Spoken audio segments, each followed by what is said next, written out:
Hey guys, what's up? I am here to give you guys a recap on the new episode of Fate Grand Order Absolute Demonic Front Babylonia on episode 19. We are close to the end, people. Only 20, 21, 2 more episodes, and it is over.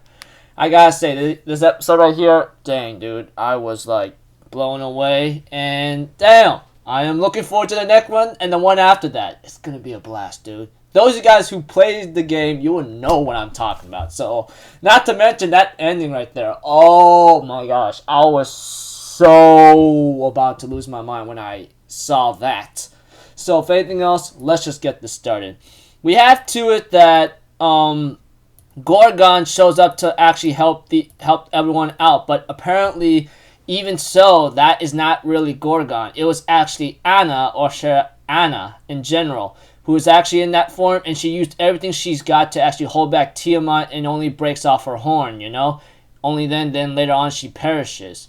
Later, we see to it that Fujimaru and Mash ends up having to meet up with Gilgamesh and gets ready to, make their final battle preparations. As for Ereshkigal, she is making preparations to get the underworld all under Uruk, you know?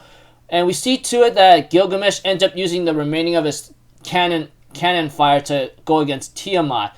And we see to it that Tiamat was actually trying to snipe at Fujimaru, but Gilgamesh takes the blow and has a wound on his abdominal area. But apparently that does not stop him, and he continues his attack. Later we have Kingu, who is in Enkidu's body, decides to do what he wants after Gilgamesh giving him advice, but deep down he actually wants to talk things with Gilgamesh and be his friend again, you know? And he ends up using Enuma Elish to stop Tiamat in her tracks for a while.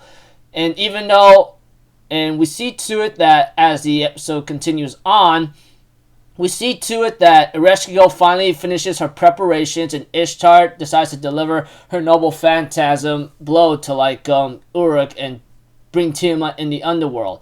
And it was pretty awesome, dude. We see to it that Tiamat breaks off the chains of Enuma Elish that Kingu or Enkidu placed on her, and Ishtar later on, after getting signal from Ereshkigal to Fujimaru and then Fujimaru to Ishtar, she ends up using a noble phantasm, blasting a giant hole in there, sending Tiamat, Fujimaru, and Mash into the underworld. But we don't see Gilgamesh there.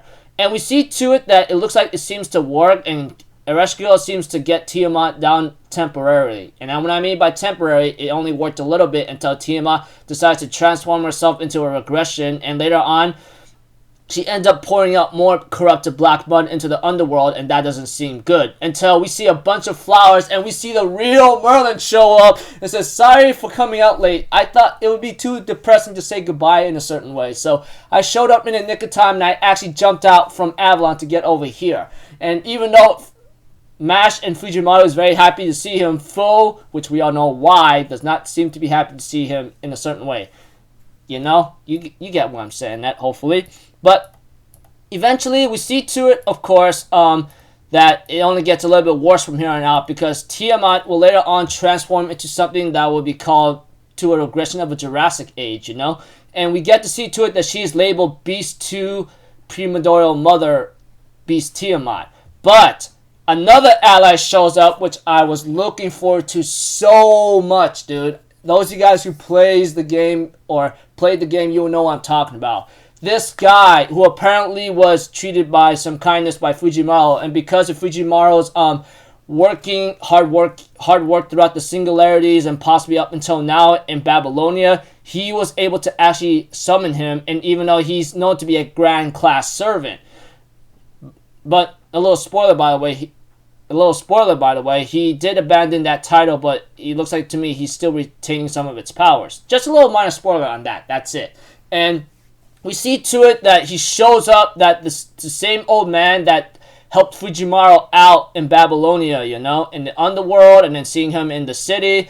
We see to it that Fujimaru sees him as the first Hassan, or the old man of the mountain, show up. And he gets ready to clash against Tiamat, saying that those who know life but doesn't know death, or knows death but knows life. That kind of speech, whatever he's been doing, he shows up in the nick of time in his first Hassan form, and we see to it that with this sword, and he gets ready to like he's getting ready to like take down Tiamat, calling himself "I'm the old man of the mountain, first Hassan." And I'm like, oh my gosh, dude, oh my gosh. I'm pretty sure I was not the only one who was freaking hyped up to see first Hassan or the old man of the mountain. Okay, that guy, oh man, he is the best. It's really, really crazy to see how this one's coming out first before the camel. Oh.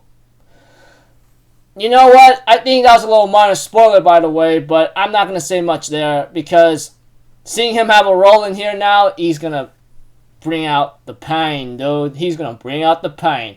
Those of you guys who are fake Grand Order players such as myself in both NA and JP, you get the idea. So, yeah, let's just get this going, bro. So, until then, I'll see you guys in the next video. I'm Alpha Have a good day, and I'll see you guys next time, alright? Peace out. Bye-bye. Toot-toot-toot!